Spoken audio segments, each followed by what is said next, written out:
A young billionaire saved newborn twin girls from a snowstorm, but what he discovered about them made him cry. The snowstorm howled with relentless fury, turning the landscape into a white, chaotic whirlwind. Thomas Laurent, the 32-year-old young billionaire, watched nature's frenzy through the massive windows of his mansion. His green eyes, usually calculating and cold, reflected an unusual restlessness. Something about the night felt different, as though fate itself was about to knock on his door. The piercing sound of the intercom shattered the silence of the mansion, startling Thomas. Who could possibly be at the gate on a night like this? Intrigued and slightly apprehensive, he made his way to the security panel. The cameras showed nothing but snow and darkness. Frowning, Thomas activated the microphone. "Who's there?" His authoritative voice echoed through the system, but there was no answer. Only the howling wind responded to his call. Driven by a curiosity he couldn't quite explain, Thomas grabbed his thickest coat and ventured outside. The biting wind whipped his face the moment he opened the door, but he pushed on, walking with difficulty toward the gate. That was when he heard it, a weak sound almost imperceptible amid the storm. A cry, no, two distinct cries, small and desperate. Thomas's heart quickened. His steps became faster, more urgent. When he finally reached the gate, his eyes widened at the sight before him. There, in the quickly accumulating snow, were two tiny bundles, one wrapped in a pink blanket, the other in a blue one, moving ever so slightly. Thomas knelt, his hands trembling not only from the cold but also from the realization of what he was seeing. Babies, two small children, twins by the look of them, abandoned in the snow like little angels fallen from the sky. Carefully, he pulled back the blankets from their faces. Two pairs of eyes gazed back at him, wide and frightened. Their tiny lips quivered in the cold, their cries now weaker, as though losing the strength to fight the relentless chill. "My God," Thomas murmured, his voice thick with emotion. That was when he noticed a note precariously pinned to one of the blankets. With trembling fingers, he picked it up and read the words that would change his life forever. "Take care of them. Once everything is settled, I'll return." Those simple words hit him like a punch to the gut. Thomas felt his legs weaken, and before he could stop himself, hot tears began streaming down his face, mingling with the snow that fell unceasingly. For a moment, he was frozen in place, overwhelmed by emotion. All his life, Thomas Laurent had been the epitome of control and rationality. Every decision, every move, meticulously calculated to maximize success and profit. But now, faced with these two tiny, defenseless beings, all his defenses crumbled. The cry of one of the babies snapped him back to reality. There was no time to hesitate. With a determination that surprised even himself, Thomas gathered the two children in his arms, holding them tightly against his chest. The trek back to the mansion was an epic battle against the elements. The wind seemed determined to tear the children from his arms. The snow threatened to blind him with every step. But Thomas pressed on, shielding the babies with his own body. His tears now mixed with the melted snow on his face. By the time he reached the mansion door, Thomas was exhausted, soaked, and trembling. But the children were safe, their tiny bodies warmed by his own. Inside the luxurious mansion, Thomas found himself momentarily at a loss. What now? His gaze swept across the impeccably decorated rooms, all as cold and impersonal as he himself had once been. Nothing there seemed suitable to shelter two fragile, precious lives. Making a quick decision, he took the twins to his own bedroom. Gently, he placed them on his king-size bed, surrounding them with pillows so they wouldn't roll off. Their small faces were red from the cold, and Thomas could see they needed immediate care. Without a second thought, he grabbed his phone and called his personal physician. "Dr. Evans, I need you here right now. It's an emergency," he said, his usually steady voice now trembling with worry. While he waited, Thomas tried to soothe the babies. Awkwardly, he rocked them, murmuring comforting words he never imagined he would say. "It's all right, little ones. You're safe now. I'll take care of you."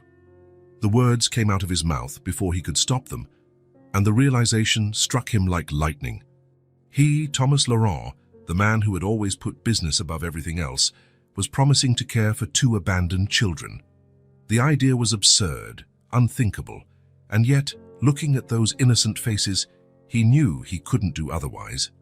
Dr. Evans arrived in record time, carrying a medical kit. His eyes widened at the unexpected scene. The powerful Thomas Laurent, sitting on his bed, clumsily holding 2 newborn babies. "Mr. Laurent, what?" the doctor began, but Thomas interrupted him. "Later, doctor. Please, examine them first." The examination was quick and efficient. Dr. Evans checked vital signs, temperature, and the twins' general condition. "They're surprisingly well considering the circumstances," he concluded. "A bit dehydrated, but nothing that can't be fixed quickly. They seem to be only a few days old." Thomas exhaled a breath he didn't realize he was holding. "What do we need to do?" The doctor gave detailed instructions on feeding, hydration, and basic care. Thomas listened intently, absorbing every word as though his life depended on it, and in a way, now it did. "Mr. Laurent," Dr. Evans said hesitantly, "we need to notify the authorities. These children were clearly abandoned and—" "No," Thomas interrupted abruptly. His mind raced, trying to process everything. "Not yet. Harrison, I need time to think." The doctor looked at him with concern but reluctantly nodded. "I understand, but we can't delay for long. These children need a home, proper care." Thomas glanced at the twins, now sleeping peacefully on his bed. Something inside him tightened, an emotion he couldn't name. "They have a home," he said softly. "Here. With me." The words came out before he could think, surprising both himself and the doctor. But the moment he said them, Thomas knew they were true. No matter how illogical or impractical it seemed, he couldn't abandon these children, not after saving them from the storm. Dr. Evans studied him for a long moment before speaking. "Mr. Laurent, I realize this situation is unusual, but I must remind you of the legal implications. We at least need to notify the hospital and the police, do more thorough tests." Thomas nodded slowly, his mind already working on possible solutions. "All right, doctor. We'll take the twins to the hospital in the morning, but please, be discreet. I don't want this turning into a media circus." After the doctor left, Thomas found himself alone with the twins. The mansion's silence, once so familiar and comforting, now felt oppressive. He watched the two of them breathe softly, their serene expressions a stark contrast to the whirlwind of emotions consuming him. Carefully, he touched one baby's face, marveling at the softness of her skin. "Who are you?" he murmured. "Where did you come from? And why? Why do I feel like you were meant to find me?" His questions went unanswered, echoing only in his mind. Thomas knew the coming days would be a challenge like none he had ever faced. But gazing at those innocent faces, he felt a determination grow within him. He would protect them, care for them, until he could uncover the truth behind their mysterious appearance. The next morning, Thomas woke with a start, momentarily confused by the soft cries filling his bedroom. For a second, he wondered if it had all been a vivid dream. But then his eyes fell on the 2 small bundles on his bed, and reality hit with full force. It hadn't been a dream. The twins were there, very real, and urgently needing care. With a mix of anxiety and determination, Thomas rose and began preparations to take them to the hospital. He improvised carriers with padded baskets, wrapped the babies in warm blankets, and for the first time in years, drove his own car instead of calling his driver. The hospital was relatively quiet that winter morning. Thomas had made arrangements to be received discreetly, avoiding the most crowded areas. Even so, he couldn't escape the curious and surprised looks from the staff when they saw the famous billionaire carrying 2 newborns. Dr. Evans was waiting for them, having organized a trusted team to conduct the necessary exams. The next few hours were a whirlwind of tests, blood work, health checks, and countless questions Thomas barely knew how to answer. "Mr. Laurent," a nurse approached him gently. "We need to register the babies. Do they have names?" Thomas blinked, realizing he hadn't even considered that. Names. Something so fundamental, and he had no idea. "I haven't decided yet," he answered, feeling strangely inadequate. The nurse smiled sympathetically. "Don't worry, that's common in cases of, well, situations like this. We can use temporary names for the records if you prefer. Thomas nodded, grateful for her understanding. As he watched the twins being examined, his thoughts turned to the mysterious note. When everything is settled, I'll return. What did that mean? Who was this person, and why had they chosen to leave the children with him? His thoughts were interrupted by Dr. Evans's arrival, carrying a stack of papers. Mr. Laurent, we have the preliminary results. Thomas straightened, feeling his heart pound. And? The twins are surprisingly healthy considering the circumstances, the doctor began. As we suspected, they're slightly dehydrated, but that's already being treated.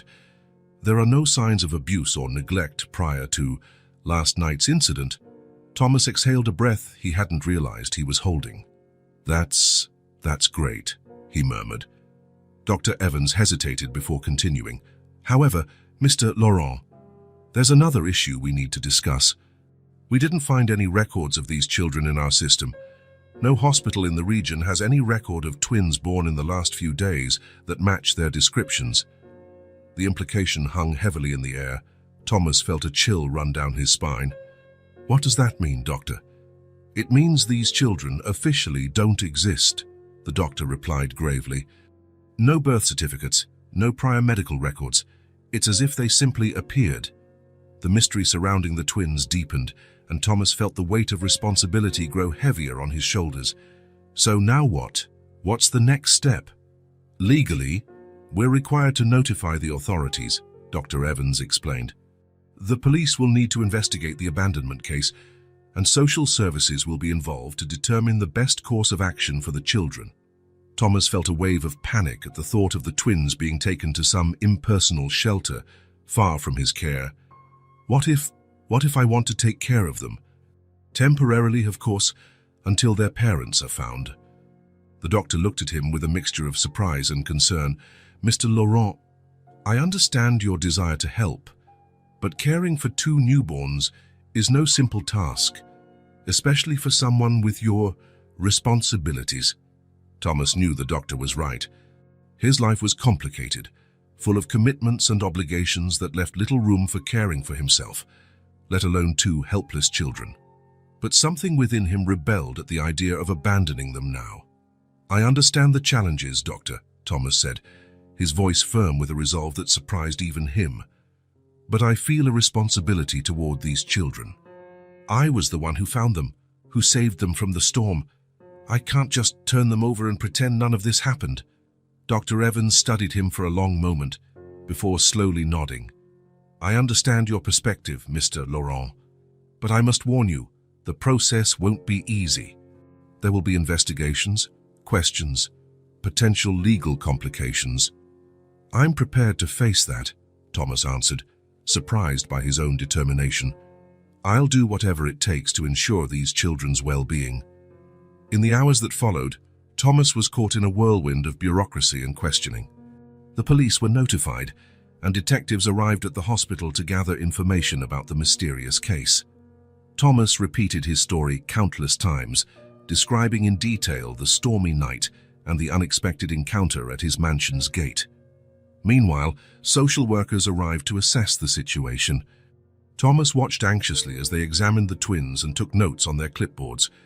He answered a seemingly endless series of questions about his life, his routine, and his intentions for the children. As the day wore on, Thomas felt exhaustion settling in, but his resolve never wavered.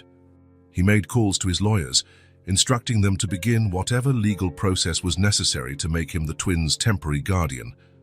Finally, by nightfall, a preliminary decision was reached. Due to the unusual circumstances and Thomas's willingness to assume responsibility, the authorities agreed to let him take the twins home, under the strict supervision of social services. Exhausted but hugely relieved, Thomas prepared to leave the hospital with his new charges. As he waited for the final paperwork to be signed, he looked at the 2 small lives now depending on him. I don't know what the future holds, he murmured softly to the sleeping twins, but I promise I'll do everything I can to protect and care for you. As he left the hospital carrying the twins in his arms, Thomas felt the weight of the responsibility he had assumed, but alongside that weight, came an unexpected sense of purpose and determination. For the first time in a long while, he felt he was doing something truly meaningful.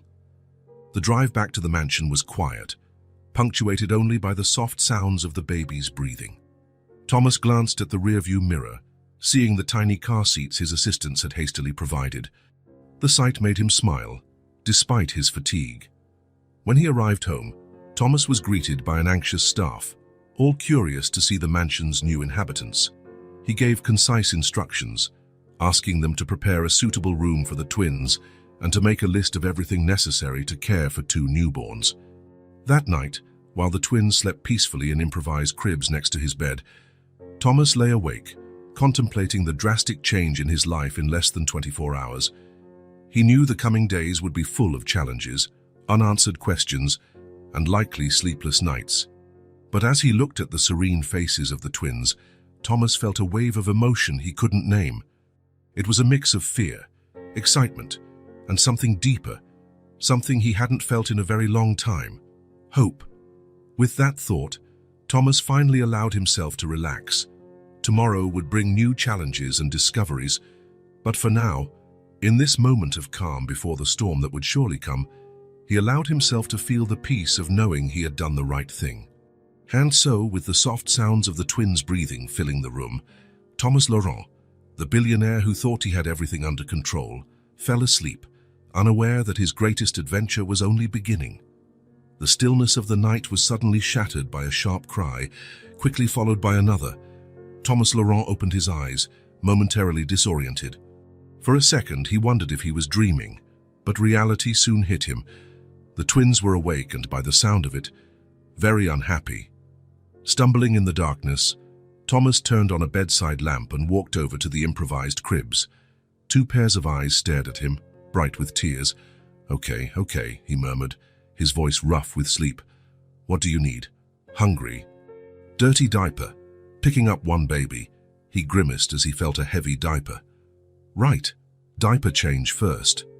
Gently, he placed the baby on the bed and went to retrieve the supplies his staff had purchased in a rush.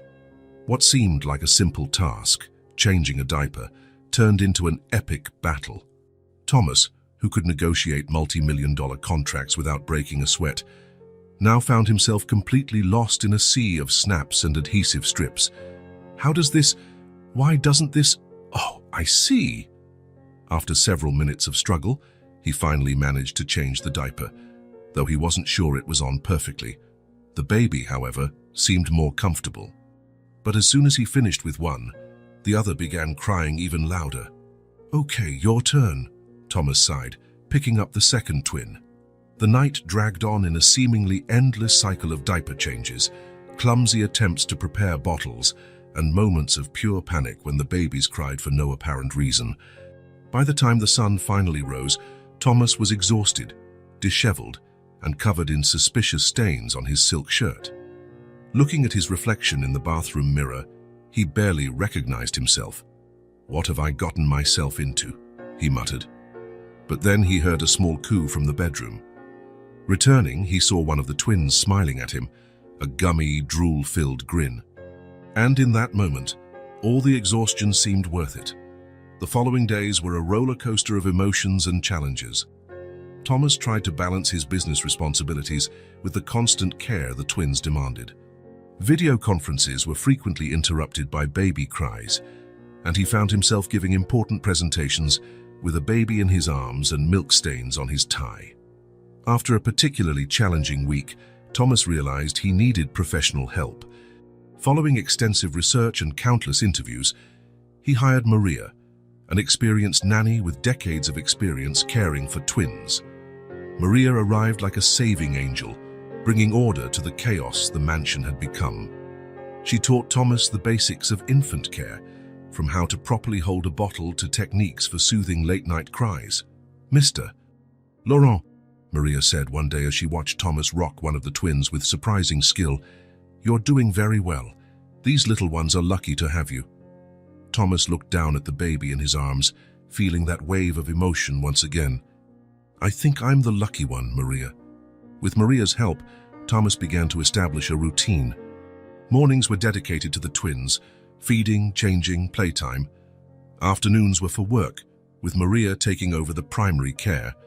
Evenings, however, Thomas insisted on spending with the babies, reading to them, singing off-key lullabies, and simply enjoying their company. It was during one of these quiet nights that Thomas finally named the twins. Looking at their angelic faces, he whispered, "Claire and Anne." The names came naturally, as though the babies themselves had chosen them. "Claire," he said, gently tapping the nose of the baby on his left, "because you brighten my days like a clear morning sun." Turning to the other, he smiled. "And Anne, because you bring grace to my life in ways I never imagined possible." The twins seemed to approve of their new names, responding with happy smiles and gurgles. At that moment, Thomas felt his heart swell in a way he had never experienced before. They were no longer just two abandoned babies he was temporarily caring for. They were Claire and Anne, two little lives entwined with his in irrevocable ways. However, as his attachment to the twins grew, so did his curiosity and concern about their origins.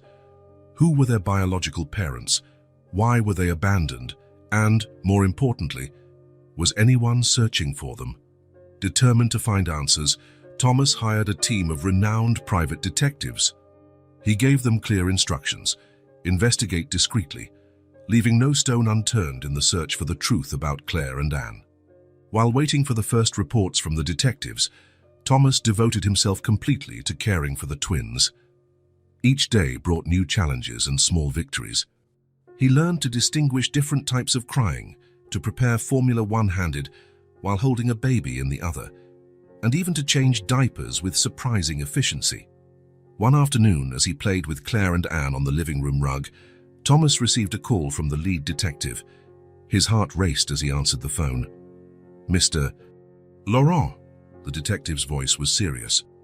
"We have some preliminary information to share with you. I'd like to schedule a meeting to discuss it in person." Thomas looked at the twins, now attempting to crawl in opposite directions.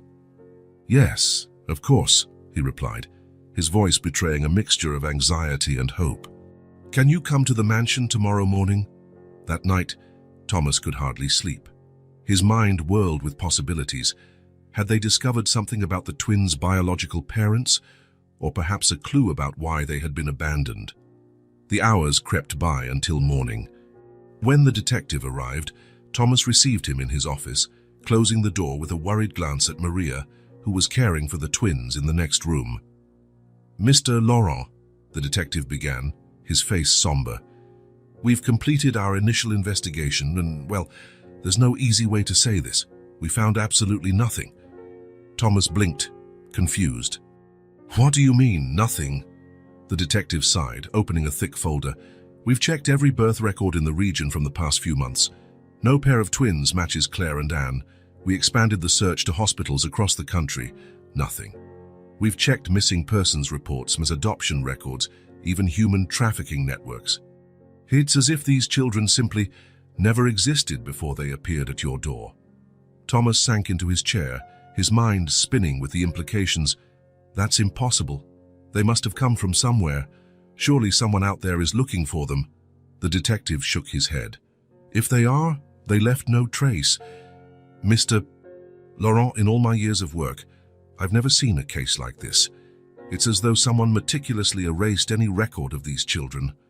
The words hung heavily in the air. Thomas stood and walked to the window. Outside, he could see Maria playing with Claire and Anne in the garden. The twins were laughing, completely unaware of the mystery surrounding them. "What does this mean for them, for me?" Thomas asked quietly. The detective hesitated before answering. "Legally, this complicates matters. Without official records, the process of adoption or permanent guardianship will be challenging.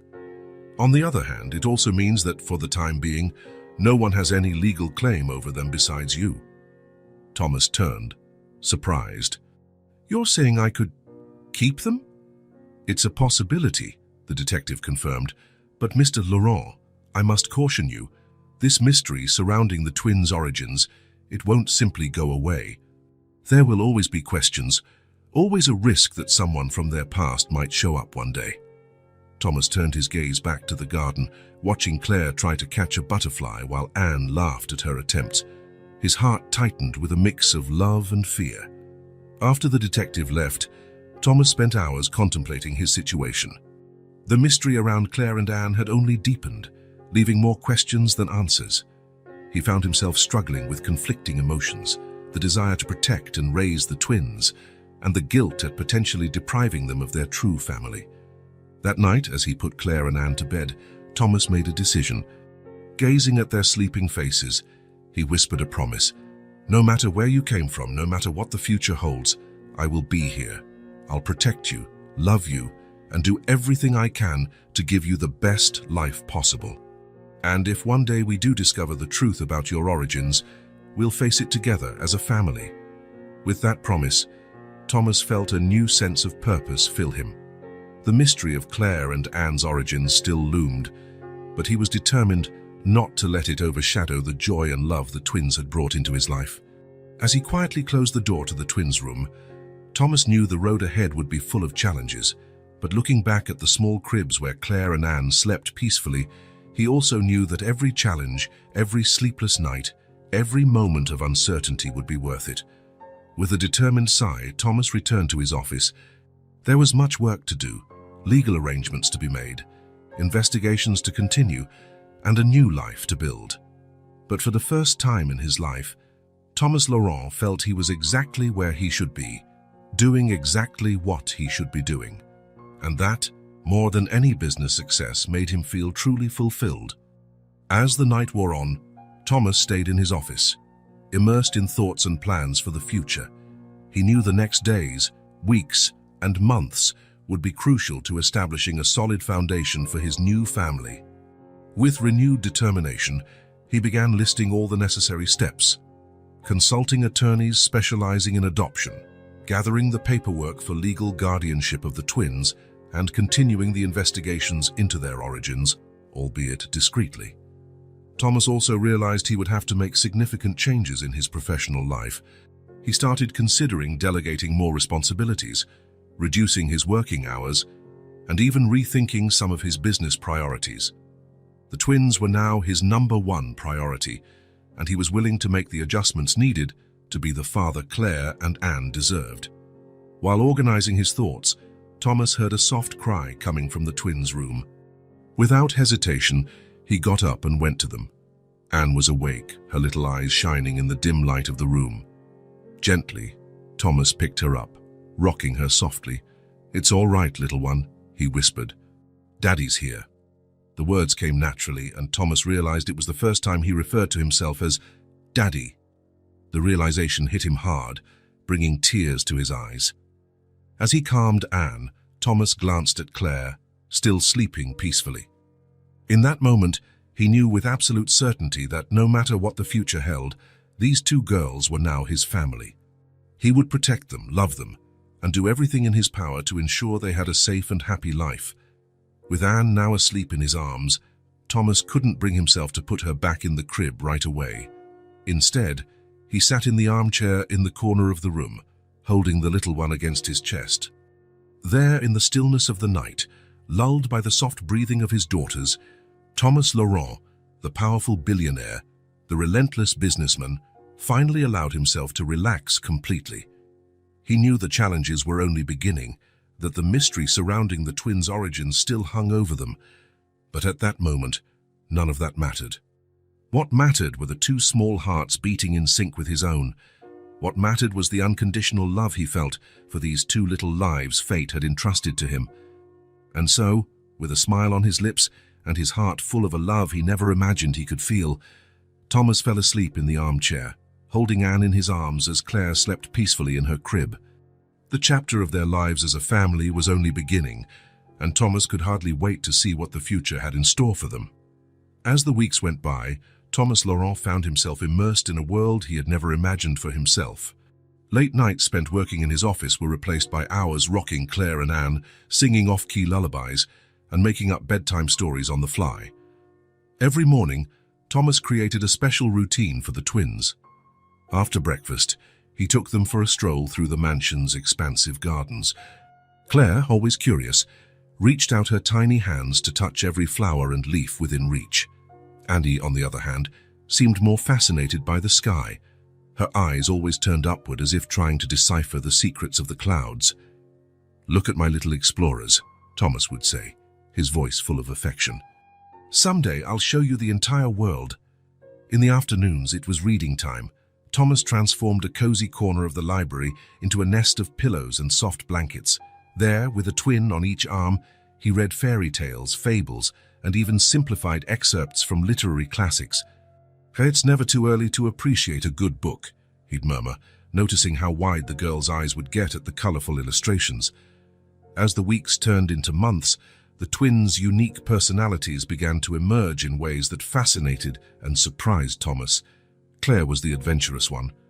The moment she learned to crawl, there wasn't a corner of the mansion she wouldn't try to explore. Thomas often found her in unlikely spots, under tables or behind curtains, always sporting a mischievous grin. "You're going to turn my hair grey before I'm 40, you know?" Thomas would laugh, fishing Claire out from behind a potted plant. Anne, on the other hand, was the quiet observer. She could spend hours sitting and studying a toy or watching the people around her with surprising intensity for someone so young. Thomas often found himself lost in Anne's thoughtful gaze, wondering about the worlds she saw. "What goes on in that little head of yours, he would ask softly, receiving only a serene smile that melted his heart. The differences between the twins weren't limited to behavior. Claire had a voracious appetite and loved trying new foods, while Anne was more selective, often preferring to play with her food rather than eat it. During mealtimes, Thomas found himself bargaining with Anne. "How about one more spoonful for the mommy you never knew?" The dark humor sometimes surprised him, a reminder of their unique situation. At night, after putting the twins to bed, Thomas often stood at the bedroom door watching them sleep. In those quiet moments, he reflected on how drastically his life had changed in such a short time. Before Claire and Anne, his existence revolved around acquisitions, mergers, and the relentless expansion of his business empire. Now his greatest victories were the twins' smiles, their first hesitant steps, the babbling that almost sounded like dada. "How did you two manage to turn my world upside down?" he'd whisper into the darkness of the room. The answer, of course, came in the form of soft breathing and the occasional contented sigh from the sleeping babies. As his bond with the twins grew, Thomas began to seriously consider the possibility of adoption. The idea of making Claire and Anne officially his daughters filled him with a joy he could hardly contain. Imagining a future where he'd drive them to school, attend dance recitals, and watch them grow into strong, independent women filled his heart with love and pride.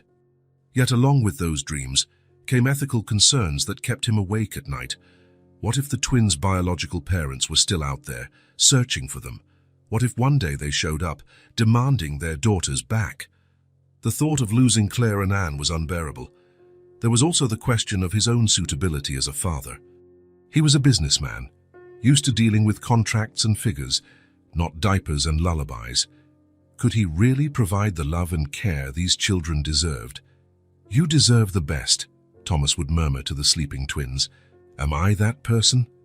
Despite these doubts, Thomas couldn't deny the profound bond that had formed between him and the twins. Every smile, every cuddle, every moment of connection reinforced his conviction that somehow they were destined to be a family.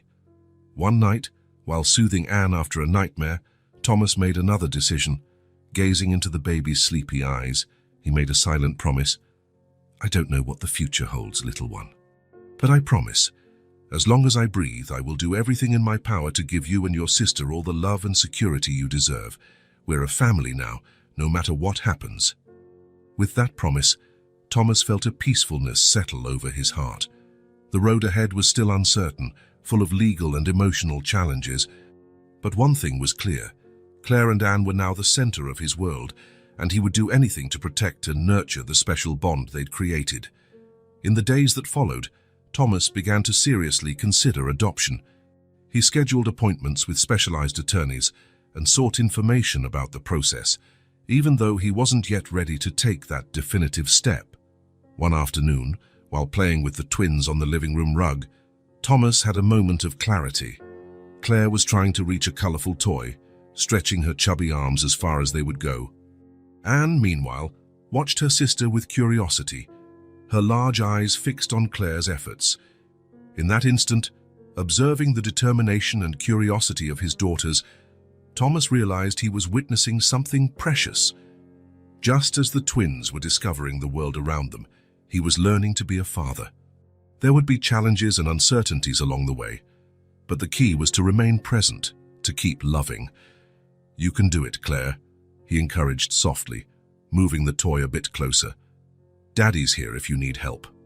With a grunt of effort, Claire finally grabbed the toy, letting out a squeal of delight. Anne, not wanting to miss out, started clapping, grinning from ear to ear at her sister and Thomas. "My clever girls," he whispered, leaning in to kiss both their foreheads. "You're amazing." In that moment, Thomas knew with absolute certainty that no matter what challenges lay ahead, they would face them together. Claire and Anne weren't just the babies fate had placed in his care, they were the daughters his heart had chosen. With that certainty, Thomas scooped both of them up in his arms, one on each side, and walked to the window. The late afternoon sun shone gently into the room, bathing it in a golden light, as if celebrating the love and unity of this unlikely little family. The future was still uncertain, and the decision about adoption still weighed on his mind. But Thomas Laurent, the man who once believed everything in life could be controlled and calculated, now embraced the unknown with courage and hope. Because he knew that with Claire and Anne in his life, any challenge could be overcome. Together, they would write their own story of love, family and belonging, one day at a time, one precious moment after another. Thomas Laurent was in his office, immersed in a stack of documents related to Claire and Anne's legal care, when his phone rang. He recognized the number. It was Johnson Teague, the private detective he had hired to investigate the twins' origins. "Mr. Laurent?" Johnson's voice sounded tense on the other end of the line. "We've got something that might be relevant to your case." Thomas's heart pounded. After months with no concrete leads, any new information was like water in a desert. "What did you find, Johnson?" "There's a missing person case in Millbrook, a town about 60 miles from here. A young woman and 2 newborns disappeared a few months ago." Silence hung on the line for a moment as Thomas processed the information. His mind began making quick connections. "You think it could be related to the twins?" "It's possible, sir. The dates seem to line up, and the description of the babies is similar. I thought you'd want to know right away." Thomas thanked the detective and ended the call, his mind racing with possibilities. He stood and walked to the window, gazing at the vast garden where Claire and Anne often played under Maria's watchful eye. It could be just a coincidence, but something in his gut told him this lead was worth pursuing in person. Over the next few days, Thomas meticulously prepared for the trip. He spent hours with Maria, the nanny, leaving detailed instructions for the twins' care. Every routine, every preference of Claire and Anne was carefully noted and explained. "Maria," Thomas said, handing her a thick folder, "here's a list of all emergency contacts. My number is at the top. Don't hesitate to call me for any reason, day or night." Maria nodded, her serious expression reflecting the importance of the situation. "Don't worry, Mr. Laurent. I'll take care of the girls as if they were my own." Thomas smiled gratefully. Maria's dedication had been a godsend these past months, and he knew he could trust her completely. On the morning of his departure, Thomas spent extra time with the twins. He hugged them tightly, inhaling the sweet baby scent that had become an essential part of his life without his even realizing it. "Daddy will be back soon," he murmured, kissing their soft foreheads. "Be good for Maria, okay?" Claire responded with a happy gurgle, while Anne gripped Thomas's finger tightly as if unwilling to let him go. The innocent gesture almost made Thomas cancel the trip, but he knew he had to follow this lead. It was all for them, after all. With a heavy heart, Thomas got into his car and headed for Millbrook. The 2-hour drive felt endless, his mind alternating between anxiety at leaving the twins and hope of finally finding some answers about their origins. Millbrook was a small, picturesque town, the kind of place where everyone knew everyone else by name, and gossip traveled faster than the internet. Thomas parked his luxury car in the town square, immediately aware of the curious looks from the locals. He knew he would have to be discreet in his investigations. His first stop was the local cafe, a popular meeting spot where town gossip often circulated. Sitting at the counter, he ordered a coffee and began chatting casually with the waitress.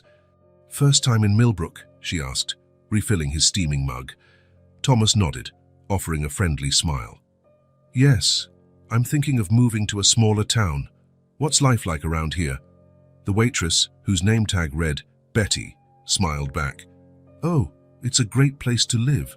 Quiet, safe. Everybody knows each other."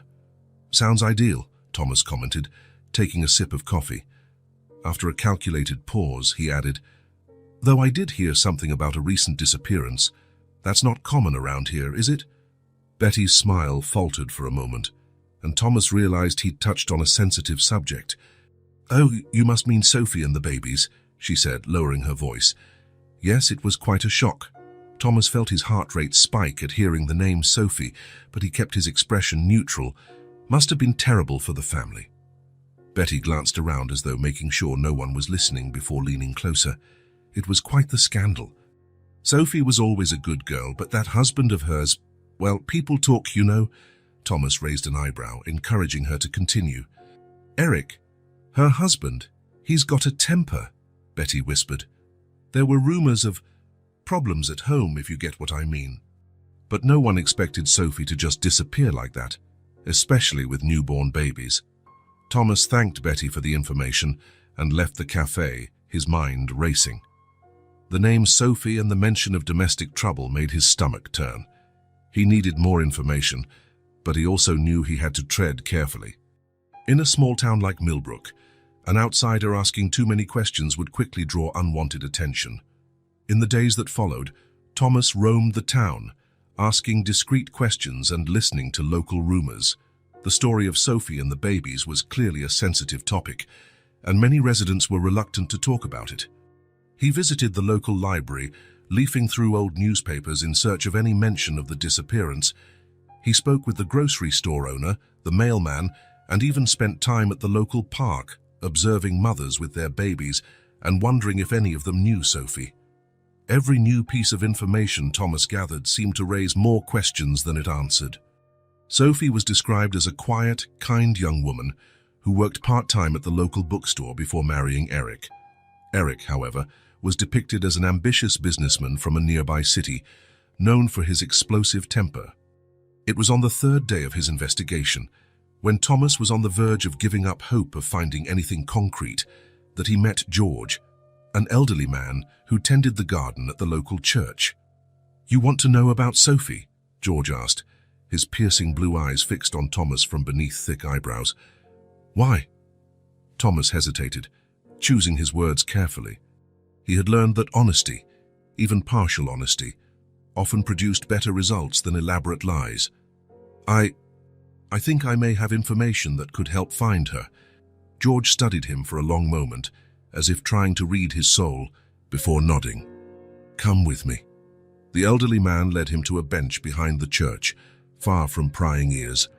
"Sophie was like a granddaughter to me," he began, his voice laden with emotion. "She used to help me in the garden here when she was younger. She was always a sweet girl, full of dreams." Thomas listened intently as George described how Sophie had married young to Eric, an ambitious businessman from the next town. At first, everything seemed perfect, but over time, things changed. Eric became controlling, George explained, his voice low and sad. Sophie showed up with bruises she claimed were from accidents around the house, but we knew the truth. When she got pregnant, we hoped things would improve, but... George paused, tears welling in his eyes. "The last time I saw her, Sophie was terrified. She had just given birth to twin girls and feared for their safety. She told me she was planning to run away to protect the babies." Thomas felt as if the air had been knocked from his lungs. Twins? Sophie? The revelation struck him like lightning, and he struggled to maintain his composure. "George," he said, his voice trembling, "what is Sophie's last name?" The old man looked at him, confused by the sudden urgency. "Harper. Sophie Harper. Well, that was her maiden name. After the wedding, She became Sophie Blackwood. Thomas closed his eyes, feeling the world spin around him. Sophie Harper, his Sophie. The girl he had loved in college, with whom he had planned a future before their lives took different paths. "I know her," Thomas said softly, opening his eyes to meet George's. We dated in college." George's eyes widened at the revelation. You're Thomas, the young man she always spoke about so fondly." Thomas nodded, feeling a wave of emotion wash over him. Memories of his college days with Sophie flooded his mind. Shared laughter, whispered dreams, promises of a future together that never materialized. "George," Thomas said, his voice now firm with determination, "I need you to tell me everything you know. I believe I can help Sophie and the twins." Over the next few hours, George shared every detail he could recall. The deterioration of Sophie's marriage, her growing fear of Eric, the secret plans she made to escape. "She mentioned a safe place," George said, "somewhere Eric would never find her, but she didn't tell me where it was, probably to protect me." As he listened, Thomas began piecing together the puzzle. The twins he had found on his doorstep, the mysterious note, the timing of Sophie's disappearance, it all started making a terrible sense. "George," Thomas said, his voice barely above a whisper, "I think I know where Sophie and the twins are. Or at least where the twins are." The old man looked at him, hope and confusion mingling in his eyes.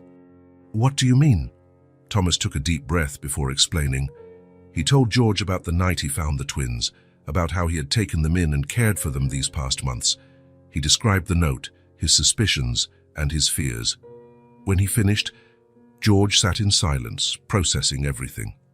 "So," he finally said, "the girls are safe with you. But Sophie, she's still missing," Thomas completed the thought, "and possibly in danger." The gravity of the situation weighed on them both. Sophie had entrusted the twins to Thomas, knowing he would protect them. But by doing so, she had placed herself in a vulnerable position. "We have to find her," Thomas said, rising from the bench. "Before Eric does." George nodded, determination shining in his tired eyes. "What can we do?" Thomas thought for a moment. "First, I need to go back home. I have resources there that can help track Sophie down. I also need to ensure the twins remain safe." "What about Eric?" George asked, worry evident in his voice. "I'll hire additional security for the mansion," Thomas replied, "and I'll alert the authorities about the situation. If Eric tries anything, we'll be ready." Before leaving, Thomas exchanged contact information with George, promising to keep him updated on any developments. The old man hugged him tightly as they said goodbye. "Take good care of those girls," George said, his voice quivering, "and please bring Sophie home safely." Thomas nodded solemnly. "I promise, George, I'll do everything in my power to protect Sophie and the twins." On the drive back, Thomas's mind was a whirl of emotions. The revelation that Sophie, his Sophie, was the twins' mother, left him reeling. Memories of his time in college with her mingled with images of the twins, forming a complex emotional tapestry in his mind. He remembered Sophie's radiant smile, how her eyes sparkled when she talked about her dreams. How could she have ended up in an abusive marriage? The thought of Sophie suffering, fearing for her life and that of her daughters, made Thomas's blood boil. As he drove, Thomas made several calls. First to Maria, ensuring the twins were well and increasing the security measures at the mansion. Then to his lawyer, explaining the situation and asking him to start preparing any documents needed to protect the twins legally. Lastly, he called Johnson, the detective. "Johnson, I need you to gather all possible information on Eric Blackwood," Thomas instructed. "Financial history, phone records, everything, and widen the search for Sophie. Now we know exactly who we're looking for." Arriving home, Thomas hurried to the twins' room. Seeing them, now knowing who their mother was a surreal experience. He could see Sophie's features in their tiny faces, the shape of Claire's eyes, Anne's smile. "I'll bring your mum back," he promised softly, stroking the baby's soft hair as they slept. "And I'll keep all three of you safe, no matter what." That night, sitting in his office surrounded by photos and documents, Thomas made a silent vow. He would find Sophie, protect the twins, and do whatever was necessary to ensure this family, his family, stayed safe and whole. The search for Sophie had only just begun, and Thomas knew the days ahead would be filled with challenges and danger. But looking at the photo of Claire and Anne on his desk, he felt a steely determination harden in his chest. For the first time in his life, Thomas Laurent had something worth fighting for that was more important than any business deal or fortune. He had a family to protect, and nothing would stop him from doing exactly that. In the days that followed, Thomas converted one of the mansion's rooms into a command center, dedicated to the search for Sophie. Maps, photos, and documents covered the walls, every piece of information carefully analyzed and connected. He hired an elite security team to protect the mansion and the twins, briefing them on the potential threat Eric posed. Security cameras were installed, and strict protocols were established to ensure Claire and Anne's safety. Meanwhile, Thomas maintained constant contact with George in Millbrook, in case any new information surfaced. He also worked closely with Johnson and his team of detectives, following every lead, no matter how small. At night, after putting the twins to bed, Thomas often found himself gazing at an old photo of Sophie he'd uncovered among his college belongings. He traced the outline of her face with his finger, recalling the happy times they'd shared and silently promising he would find her. "Where are you, Sophie?" he'd murmur to the photo. "What happened to you?" As days turned into weeks, Thomas felt the weight of responsibility grow heavier on his shoulders. Every smile from Claire, every laugh from Anne, reminded him that Sophie was missing these precious moments with her daughters. But Thomas would not give up. He knew that somewhere, Sophie was fighting to survive, to return to her daughters, and he would do whatever it took to make that possible. With one last glance at Sophie's photo, and then at the monitor displaying the twins' room, Thomas returned his attention to the documents on his desk. The night would be long, but every minute spent, every lead pursued, brought him one step closer to reuniting this unlikely family that had captured his heart. The mystery of Sophie and the twins was far from solved, but Thomas Laurent was determined to unravel it, no matter the cost. With every step he took, he drew closer not only to answers, but also to a future he had never imagined for himself. A future filled with love, family, and a deeper purpose. And so, as the night wore on and the rest of the world slept, Thomas continued his tireless search, guided by the hope and love he had found in the faces of two tiny twins and in the memory of the woman who had brought them into the world. Thomas Laurent stepped into his mansion with determined strides, his mind brimming with information and conflicting emotions after his trip to Millbrook. The silence of the house was broken by the gentle sound of childish laughter coming from the twins' room. For a moment, Thomas paused, allowing that sound to soothe him before diving headlong into the investigation awaiting him. Maria, the nanny, greeted him with a tired but warm smile. "The girls just woke up from their nap, Mr. Laurent. They missed you." Thomas nodded, grateful for Maria's dedication. "Thank you for taking such good care of them. I found some things during my trip, things that might change everything." Maria's expression was filled with concern, but she simply nodded. "I'll be here if you need anything, sir." Thomas headed to the twins' room, his heart pounding with each step. Opening the door, he was greeted by two pairs of bright eyes and toothless smiles. Claire immediately stretched her arms toward him, while Anne cooed happily from her crib. Picking Claire up, Thomas felt a wave of emotion wash over him. Now that he knew the truth about the twins' origin, every tiny feature on their faces seemed to shout Sophie. The shape of Claire's eyes, the curve of Anne's smile, small echoes of the woman he once loved and was now determined to find. "Hey, my little ones," he murmured, kissing Claire's forehead and leaning over to do the same with Anne. "Daddy's back. And I promise I'm going to bring Mommy home too." After a few precious moments with the twins, Thomas slipped away to his office. It was time to put all his resources to work. He picked up the phone and began making a series of calls. "Johnson," he said to his private detective, "I want you to assemble a full team. We need every possible piece of information on Sophie Blackwood, formerly Sophie Harper, bank records, credit card transactions, security cameras, everything, and increased surveillance on Eric Blackwood. I want to know his every move." The following hours were a blur of activity. Thomas turned one of the mansion's rooms into an improvised command center. Soon, maps, photos, and documents covered the walls, each piece of information carefully analyzed and connected. As he worked, Thomas couldn't stop his mind from drifting to the past. Memories of his college days with Sophie flooded his thoughts. How they met, how they laughed, the plans they made for the future. How had things changed so drastically? He remembered the day he first saw Sophie. It was a rainy autumn afternoon, and Thomas was buried in books at the university library, preparing for an important exam. Sophie came in, shaking water off her umbrella, her hair slightly disheveled from the rain. She smiled shyly at Thomas as she passed his table, and he felt his heart skip a beat. Later that same day, they met again at the campus cafe. Sophie was struggling with a temperamental coffee machine, and Thomas offered to help. They ended up talking for hours, completely losing track of time. Thomas remembered thinking he had never met anyone so intelligent, funny, and genuinely kind as Sophie. The months that followed were the happiest Thomas had ever known. Sophie challenged him intellectually, made him laugh like no one else, and inspired him to be a better person. They made ambitious plans for the future. She wanted to be a writer, and he dreamed of building his own business empire. Together, they believed they could conquer the world. But then graduation came, bringing difficult decisions. Thomas received an irresistible offer from a booming tech company on the West Coast. Sophie, meanwhile, had been accepted into a creative writing program on the East Coast. They tried a long-distance relationship for a while, but the demands of their new lives proved too much.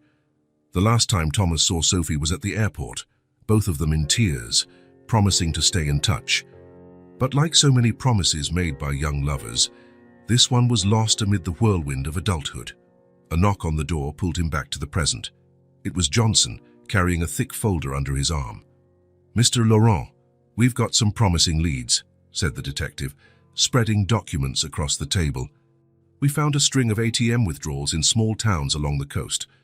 The pattern suggests she's moving south." Thomas examined the documents, his heart pounding. "How recent?" "The last withdrawal was 3 days ago in a town called Seabrook." Thomas felt a surge of hope. Seabrook, that's where we need to look. In the days that followed, Thomas found himself torn between his determination to find Sophie and his commitment to Claire and Anne. Every moment away from the twins was painful, but he knew he was doing it for them, for their mother, for this family that had formed under extraordinary circumstances. He spent mornings with the twins, soaking in every smile, every giggle, every milestone. In the afternoons, he threw himself into the investigation, working tirelessly to trace Sophie's path. At night, after putting the twins to bed, Thomas often found himself staring at an old photo of Sophie he had found among his college mementos. In the picture, Sophie was laughing, her face lit by the summer sun, her eyes brimming with joy and promise. Thomas would trace her face with his finger, recalling the happy times they had shared, silently vowing to find her. "Where are you, Sophie?" he'd murmur to the photo. "What happened to you?" Finally, after a week of intense planning, Thomas was ready to head to Seabrook. On the morning of his departure, he spent hours with the twins, his heart heavy at the thought of leaving them once again. "Daddy's gonna bring Mommy home," he whispered, kissing their soft foreheads. "Be good for Maria, okay?" Claire clung to his shirt with her tiny hands, as if sensing something important was about to happen. Anne, always the quiet observer, regarded him with wide, curious eyes. "I love you too more than you'll ever know," Thomas said, his voice thick with emotion. With one last hug and a wave to Maria, Thomas got into his car and set off for Seabrook, a small coastal town that might hold the key to the entire mystery. The drive to Seabrook was long and solitary. Thomas spent hours mentally reviewing everything he knew about the case, trying to anticipate what he might find. He also couldn't help thinking about Sophie, wondering how she must be feeling, alone, scared, far from her daughters. Upon arriving in Seabrook, Thomas immediately understood why Sophie might have chosen this place. It was a picturesque town, the kind of place where it was easy to blend in among tourists and laid-back locals. The cobblestone streets were lined with colorful houses and charming little shops. The salty ocean breeze infused everything, bringing a sense of calm that sharply contrasted with Thomas's anxiety. He checked into a small seaside hotel, setting up a discreet base for his investigations. The room was simple but cozy, with an ocean view that, under different circumstances, would have been relaxing. Thomas barely noticed it, though. As soon as he closed the door, he began organizing his documents and equipment, ready to begin his search. During the first days, Thomas roamed the town, observing closely, trying not to draw attention. He visited cafes, shops, and parks, anywhere Sophie might have sought work or shelter. Every young woman he passed made his heart leap, only to sink again when he realized it wasn't her. On the third day, however, he caught his first concrete lead. While having coffee in a local diner, Thomas overheard two waitresses chatting. "That new girl at Lighthouse Cafe is so quiet," said one. "She hardly talks to anyone. Have you noticed how nervous she gets if someone asks too many questions?" replied the other. "I bet she's running from something." Thomas's heart pounded. Could it be Sophie? He quickly finished his coffee, left a generous tip, and set off to find the Lighthouse Cafe. The cafe sat on a small hill overlooking the ocean, a cozy spot with well-worn wooden tables and large windows that let in the sunlight. Thomas chose a table in the corner, ordered a coffee, and discreetly observed the staff. And then he saw her. Sophie. Her hair was shorter and darker, but it was unmistakably her. Thomas felt as though all the air had been sucked from his lungs. She looked thinner than he remembered, with visible dark circles under her eyes. But still, it was Sophie. His Sophie. For a moment, Thomas considered approaching her immediately. His heart screamed at him to go to her, to hug her and assure her everything would be all right. But the rational part of his brain stopped him. He needed to be sure it was safe, that Eric wasn't nearby, that Sophie wouldn't run again. Over the next few days, Thomas watched Sophie from a distance, his heart breaking a little more every time he saw the fear in her eyes, the tension in her shoulders. She was using the name Sarah now, and she always seemed to look over her shoulder, as if expecting someone to recognize her at any moment. Thomas saw how polite she was with customers, but how she kept a careful distance. He noticed her hands tremble slightly when people asked too many questions, and how she withdrew whenever men entered the cafe. It was painful to see the strong, confident woman he once knew reduced to this constant state of fear.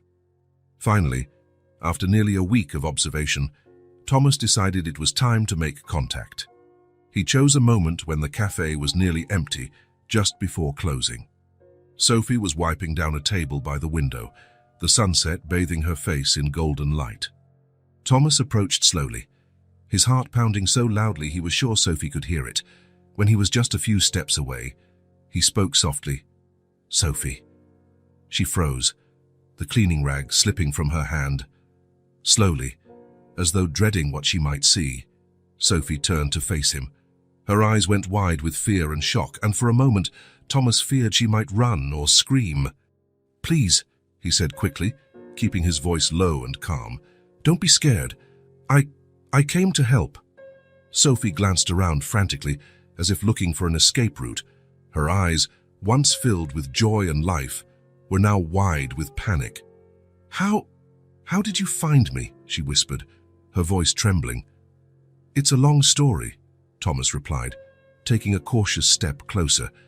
"But what's most important is that the twins are safe. They're with me, Sophie." Sophie's eyes filled with tears at the mention of her daughters. Her hand flew to her mouth to stifle a sob. They're okay?" she asked, her voice barely a whisper. Thomas nodded, feeling his own throat tighten with emotion. "They're doing great. Claire and Anne. They're incredible, Sophie. So strong and brave, just like their mother." Hearing her daughters' names, Sophie let out a choked sob. Her legs seemed to give out, and Thomas instinctively moved to support her, gently guiding her to a nearby chair. I had no choice," she said, words tumbling out in a rush. "Eric, I had to protect them. You don't understand, Thomas. He could have..." "Shh," Thomas soothed, kneeling beside her. "I know. I understand now. You did what you thought was best to keep them safe." Sophie looked at him, years of fear and suffering evident in her eyes. How did you end up with them?" Thomas offered a gentle smile. they actually ended up with me. One stormy night, someone left them at my mansion door, with a note asking me to take care of them. Sophie's eyes widened at that revelation. You've been caring for them this whole time. Thomas nodded. From the moment I found them.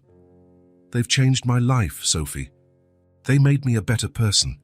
For a moment they were silent, the weight of everything unspoken lingering between them. Sophie seemed to be battling internally, years of fear and distrust warring with the hope Thomas offered. But what about Eric? She finally asked, fear clear in her voice. He won't hurt you again, Thomas said firmly. Not you, not the twins. I promise, Sophie, you're not alone in this fight anymore. Sophie searched Thomas's eyes, looking for any sign of deception or hesitation. She found only sincerity and resolve. Slowly, as if thawing, she began to relax. I want to see them, she whispered, her voice trembling with emotion. My babies, I need to see them. Thomas nodded, a gentle smile forming on his lips. Of course, and we can go right now if you want. Sophie hesitated, glancing around the cafe. I need to let my boss know. Get my things.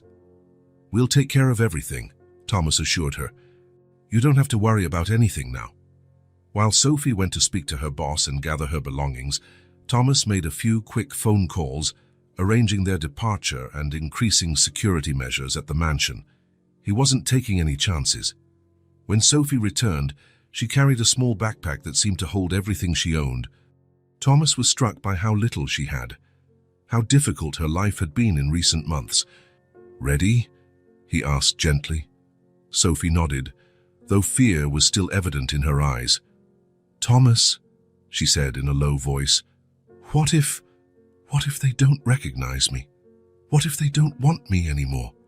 Thomas felt his heart ache at the vulnerability in her voice. He stepped closer, placing his hands gently on her shoulders. Sophie, they're your daughters. They might not consciously remember, but there's a bond between you that nothing can break. And I'm sure that the moment they see you, they'll feel it. Sophie seemed slightly reassured by his words. She took a deep breath, as though gathering all her courage. Okay, she finally said, let's go home. As they left the cafe together, the sun was setting over the ocean, painting the sky in shades of pink and gold.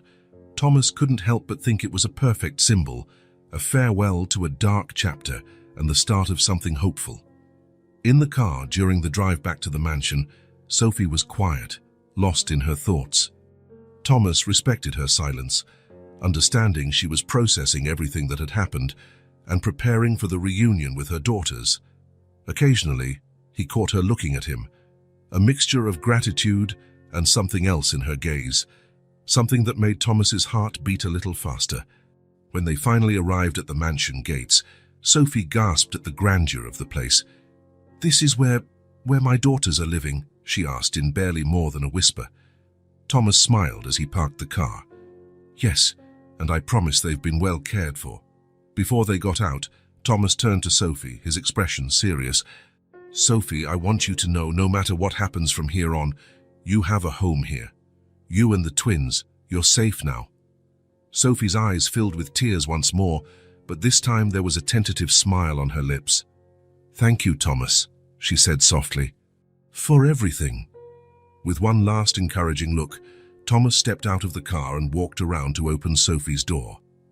Together, they headed toward the mansion entrance, where Maria awaited them with Claire and Anne. Time seemed to freeze when Sophie saw her daughters for the first time in months. She let out a sob and took a hesitant step toward them. The twins, sensing the emotion in the air, looked curiously at the newcomer. For a moment there was a tense silence charged with anticipation. Then, as though responding to a call only they could hear, Claire and Anne stretched their arms out toward Sophie, their little faces lighting up with smiles. "Mama!" Claire babbled, the word clear and strong, surprising everyone. It was as if a dam burst. Sophie rushed to her daughters, scooping them into her arms and covering them with kisses as she sobbed tears of joy. The twins laughed and babbled, clearly happy even if they didn't fully understand what was happening. Thomas watched from the side, feeling his own eyes fill with tears. It was a moment of pure magic, a family reunited against all odds. While Sophie hugged her daughters, murmuring words of love and promises, Thomas knew that no matter what the future held, they would face it together. This unlikely family, formed by fate and tested by trials, was finally whole. And Thomas Laurent, the man who once believed his life was complete with just his business empire, discovered that his heart had room for so much more. With Sophie and the twins, he had found a greater purpose, a deeper love than he ever imagined possible. The sun had fully set by now, but the mansion was illuminated by a warmth that seemed to come from within. It was the glow of love, of hope, and of new beginnings. Thomas stepped forward, joining the family embrace. "Welcome back," he said softly. "Welcome home." And so, amid baby laughter and tears of joy, this chapter came to a close, though their story was far from over. The future, with all its challenges and possibilities, awaited this newly reunited family. And together, they were ready to face it. The morning sun filtered through the windows of Laurent Mansion, casting a golden glow over the intimate scene unfolding in the living room. Thomas watched with a mix of joy and apprehension as Sophie cradled Claire and Anne, her tears of happiness soaking into the girls' soft hair. "My girls," Sophie whispered over and over, her voice thick with emotion. "Mommy's here now. Mommy will never leave you again." The twins, initially a bit confused by her sudden presence, seemed to instinctively sense their connection to Sophie. Claire clung tightly to her mother's shirt, while Anne touched Sophie's face with her tiny hands, as if trying to memorize every detail. Thomas felt a lump in his throat as he witnessed this reunion. It was everything he had wanted since discovering the truth about the twins. But now that it was happening, he couldn't ignore the twinge of apprehension in his chest. What would this mean for their future? After a few minutes, Sophie finally looked up, meeting Thomas's gaze. "Thank you," she said softly, "for taking care of them, for bringing us back together, for everything." Thomas nodded, not trusting his voice just yet. He moved closer, sitting beside them on the couch. "They're amazing, Sophie. You should be proud." A tremulous smile touched Sophie's lips. "I am, but there's so much I need to explain, Thomas. So many things you need to know." Thomas noticed the shift in her tone, the tension returning to her shoulders. "Let's talk," he said gently. "But first, how about some coffee? Out? You must be exhausted from your trip." Sophie agreed, grateful for the suggestion. Thomas called Maria, asking her to prepare a snack and watch the twins for a moment. Reluctantly, Sophie handed the girls over to the nanny, her eyes following them until they were out of sight. With steaming cups of coffee in hand, Thomas and Sophie sat on the veranda, overlooking the mansion's lush gardens. For a moment, they were both silent, each lost in thought. Finally, Sophie spoke, her voice quiet and tired. "I met Eric in college, not long after you and after we went our separate ways." She cast an apologetic glance at Thomas, who simply nodded for her to continue. "At first, he was charming, considerate, seemed perfect. But after we got married, things changed. It started with small criticisms, then controlling what I wore, who I saw. Before I knew it, I was isolated, completely dependent on him." Thomas felt a surge of anger in his chest, but remained silent, letting Sophie finish. "When I got pregnant, I thought things would get better. But Eric grew even more controlling. He started hitting me, said it was for the baby's own good, to keep me in line." Sophie shivered at the memory. "I knew I had to leave, but I had nowhere to go, no money, no one to turn to." Thomas reached out and gently took Sophie's hand. She looked at him, grateful for the silent support. "When the twins were born, I knew I had to act. Eric was getting more violent, and I feared for their safety. So one night, while he was out of town, I grabbed the girls and ran."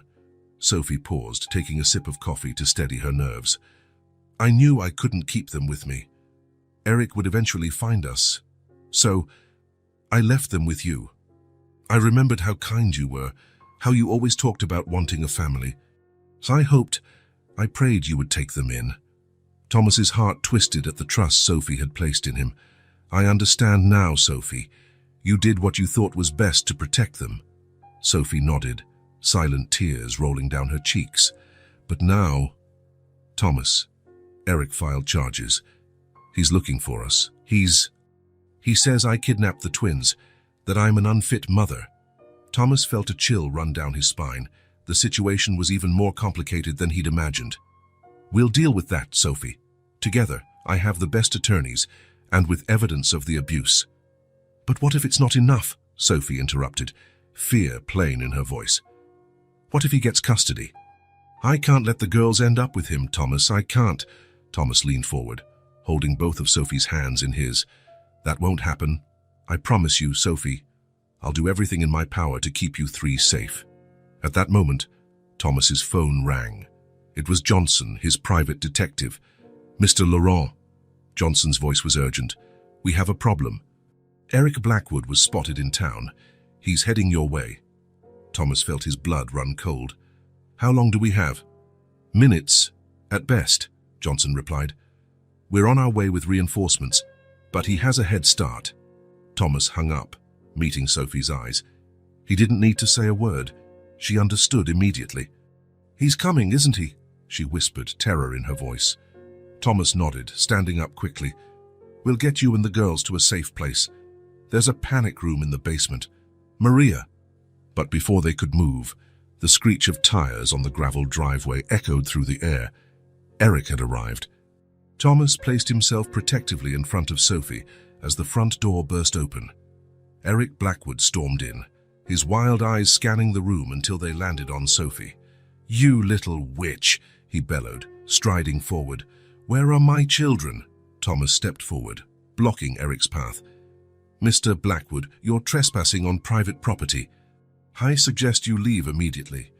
Eric let out a bitter laugh. "Who are you, her new fling? Get out of my way. This is between me and my wife." Sophie, trembling, found her voice. "I'm not your wife anymore, Eric, and you're not going near the girls." Rage distorted Eric's features. He tried to lunge forward again, but Thomas shoved him back. "Not another step," Thomas warned, his voice low and steady. "The police are on their way." As if to confirm his words, sirens began to sound in the distance. Eric glanced around frantically, like a cornered animal. "You don't understand," he spat, his voice tinged with desperation. "They're my daughters. I have the right to see them." "You lost that right the moment you raised your hand against Sophie," Thomas replied coldly. Eric let out a cry of frustration and in a sudden movement pulled out a gun from his coat. Sophie let out a muffled scream, and Thomas felt his heart freeze. "I'm taking my daughters home," Eric said, pointing the gun at Thomas. "And no one's going to stop me." Time seemed to slow. Thomas heard his own heartbeat pounding in his ears, felt Sophie's fear radiating behind him. But above all, he thought of Claire and Anne, innocent and vulnerable somewhere in the house. "Eric," Thomas said calmly, keeping his hands visible, "think about what you're doing. Do you really want your daughters growing up knowing their father is a criminal? That you threaten people with a gun?" For a moment, hesitation crossed Eric's face. It was all Thomas needed. In a swift move, he lunged, grabbing Eric's arm and forcing the gun upward. A shot rang out, the bullet lodging harmlessly in the ceiling. The two men struggled as Thomas used all his strength to disarm Eric. Sophie's screams echoed in the background, begging them to stop. Suddenly, the door burst open again, and several police officers flooded the room, weapons drawn. "Police! Nobody move!" Realizing he was cornered, Eric finally released the gun. Within seconds, he was on the floor, handcuffed by the officers. Thomas, gasping for breath, turned to Sophie, who was shaking violently. He pulled her into his arms, feeling her sobs against his chest. "It's over," he murmured, stroking her hair. "It's over, Sophie. You're safe now." As Eric was led outside, screaming threats and accusations, Thomas kept Sophie firmly in his embrace. He could feel the relief emanating from her, as though a tremendous weight had been lifted. Maria appeared at the door, carrying Claire and Anne. The twins, frightened by the commotion, reached out for Sophie and Thomas. Gathering the girls, the couple held them close, forming a protective circle around them. In that moment, gazing at Sophie and the twins, Thomas knew he would do anything to safeguard this family fate had given him. "We'll be okay," he whispered, kissing Sophie's forehead and then the twins. "We're together now. Nothing can separate us." Sophie looked at him, tears glistening in her eyes but filled with relief and gratitude this time. "Thank you, Thomas," she whispered, "for everything." While the police finished processing the scene and taking statements, Thomas and Sophie and the twins remained together. The immediate danger was gone, but they all knew there was still a long road ahead. Legal battles, therapy, rebuilding trust. But at that moment, huddled together in the foyer of Laurent Mansion, they were simply a family that had faced the worst and come out stronger. A family that, against all odds, had found their way back to one another. And as the sun began to set, casting a golden glow over the scene, Thomas made a silent promise. He would protect this family with everything he had, because now he knew, beyond a doubt, that this, Sophie, Claire, Anne, was all that truly mattered. The future was still uncertain, but for the first time in a long while, it was filled with hope. And together, they were ready to face it. As night fell over Laurent Mansion, a sense of calm finally began to settle. The police had left, taking Eric with them. The silence that followed stood in stark contrast to the chaos of earlier. Thomas, Sophie, and the twins moved to the living room, seeking solace in each other's presence. The girls, exhausted by the commotion, soon fell asleep in their parents' arms. "What happens now?" Sophie asked softly, her eyes meeting Thomas's over the heads of the sleeping Claire and Anne. Thomas exhaled gently, considering the question. "Now we rebuild. Together. We have a lot to sort out. Legal issues, custody, your long-term safety. But most importantly, we're all here, together and safe." Sophie nodded, a small smile forming on her lips.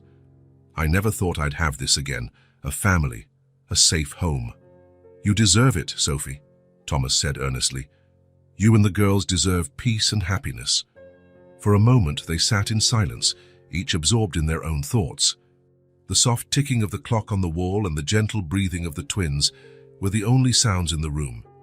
"Thomas," Sophie began hesitantly, "I know it's a lot to ask, after everything you've already done, but can we stay here, at least until all this is resolved?" Thomas felt his heart expand with affection. "Sophie, this is your home now, yours and the girls. For as long as you want, for as long as you need. We're in this together, remember?" Tears shimmered in Sophie's eyes, but this time they were tears of relief and gratitude. "Thank you," she whispered. At that moment, as though sensing the emotion, Claire stirred in her sleep, snuggling closer to Sophie's chest. Anne, meanwhile, clutched Thomas's shirt more firmly. The couple exchanged a glance of mutual understanding. There was a lot to be done, many challenges to face, but at that moment, with their daughters sleeping peacefully in their arms, they knew they could face anything. Thomas leaned in gently, pressing a light kiss to Sophie's forehead. "Welcome home," he murmured. And so, as the night wore on, the Laurent family rested, together and secure. The future, with all its uncertainties and possibilities, lay ahead. But for now, in this hard-won moment of peace, they were exactly where they belonged, together. The chapter of Eric's threat had closed, but their story, the story of a family forged through adversity and united by love, was only just beginning. Time passed, bringing the healing and stability Sophie, Thomas, and the twins so desperately needed. Laurent Mansion, once merely a symbol of Thomas's business success, now pulsed with the life and love of a true family. 6 months after the confrontation with Eric, Sophie finally received the news she had been waiting for. The divorce was granted, and she was awarded full custody of Claire and Anne. The living room filled with laughter and tears of joy when the news arrived, with Thomas hugging Sophie tightly, while the twins played happily at their feet, unaware of the moment's significance, but feeling the happiness radiating from their parents. "It's over," Sophie whispered, her face pressed against Thomas's chest. "It's really over." Thomas kissed the top of her head, his own voice tight with emotion. "A new beginning for all of us." In the following months, Thomas and Sophie deepened their relationship. What began as a hesitant reconnection, initially driven by their shared concern for the twins, blossomed into a mature, profound love. Late nights were spent talking after the girls were asleep, sharing hopes, fears, and dreams for the future. On a sunny spring morning, Thomas surprised Sophie with a request that would change their lives forever. "Sophie," he said, holding her hands while they sat in the garden watching Claire and Anne play, "I want to officially adopt the twins. I want us to be a family in every sense of the word." Sophie's eyes filled with tears. "Thomas, are you sure? They're already yours in every way that matters." "Absolutely sure," he replied with a smile. "They're my daughters, Sophie. Our daughters. I want to make it official." The adoption process was finalized a few months later, coinciding with the twins' second birthday. Laurent Mansion was decorated with balloons, ribbons, and colorful banners. Friends, family, and even George, the kind neighbor from Millbrook who had helped Thomas in his search for Sophie, were present to celebrate. In the center of the room stood a large cake adorned with little fairies, Claire's favorite, and butterflies, Anne's fascination. Thomas and Sophie stood side by side, each holding one of the twins, as the guests sang "Happy Birthday." "Make a wish, my darlings," Sophie encouraged, helping Claire and Anne blow out the candles together. Amid the applause, Thomas reflected on how drastically his life had changed in the past 2 years. From a solitary executive focused solely on business, he had become a devoted father and a loving partner. He had found a purpose greater than any business success could offer. Inspired by his own journey and determined to make a difference, Thomas announced during the party the creation of the Laurent Foundation, dedicated to helping victims of domestic abuse and children at risk. "Our family got a happy ending," he said, his arm around Sophie, the twins sitting on their laps, "and we want to make sure other families get that chance too." The days that followed were filled with precious moments of daily life. Mornings began with Claire and Anne jumping into their parents' bed, demanding pancakes and story time. Afternoons were spent in the garden, with Thomas teaching the girls to ride bicycles while Sophie took photos, her laughter echoing across the property. Evenings ended with the family curled up in the library, Thomas reading stories, while Sophie provided silly voices for the characters, much to the twins' delight. On one such night, with Claire and Anne finally asleep in their arms, Thomas looked at Sophie, his heart overflowing with love. "Did you ever imagine we'd be here?" he asked softly. Sophie smiled, leaning in to kiss him gently. "Not in my wildest dreams, but I wouldn't trade it for anything in the world." As they carried the girls to bed, Thomas reflected on the incredible journey that had brought them to this point. Challenges had been overcome, wounds had healed, and a love that once seemed lost had been rediscovered and fortified. Standing at the door of the twins' room, watching his daughters sleep peacefully, Thomas and Sophie knew they had found something truly special, a family built not just by blood ties, but by choice, love, and determination. The future stretched out before them, brimming with promise and possibility. And together, as the Laurent family, they were ready to embrace it with open arms. Gently closing the door to the twins' room, Thomas and Sophie walked hand in hand to the mansion's veranda. The night was clear, the stars above reflecting the hope in their hearts. Thomas pulled Sophie close, wrapping his arms around her. For a moment, they stood quietly, simply savoring each other's presence and the hard-won peace they now enjoyed. "You know," Thomas began, his voice soft in the night stillness, "I used to think success in business was all I needed. But now—" He paused, looking at Sophie with eyes full of love. "Now I know that this, our family, is true success." Sophie smiled, snuggling closer. "We went through so much to get here," she reflected. "But every moment was worth it." Thomas nodded, placing a tender kiss on Sophie's forehead. "And this is only the beginning. We have a whole life ahead of us, filled with moments like this." As the couple remained in their embrace, contemplating the future they had built together, a gentle breeze carried the scent of garden roses. It was as though nature itself was celebrating the love and happiness that now filled Laurent Mansion. Inside the next room, Claire and Anne slept soundly, lightly dreaming of the day's adventures and joys, and their parents, united by love and strengthened by the trials they had faced, stood ready to guide them through whatever challenges the future might bring. The story of Thomas, Sophie, Claire, and Anne, the story of the Laurent family, was no traditional fairy tale. It was a narrative of perseverance, second chances, and the transformative power of love. A story that proved sometimes the happiest endings are the ones we fight for with courage, compassion, and an open heart. And so, under the starlit sky, with the distant sound of waves and the warmth of the love they had found, Thomas and Sophie sealed this chapter of their lives with a tender kiss, certain that the best was yet to come.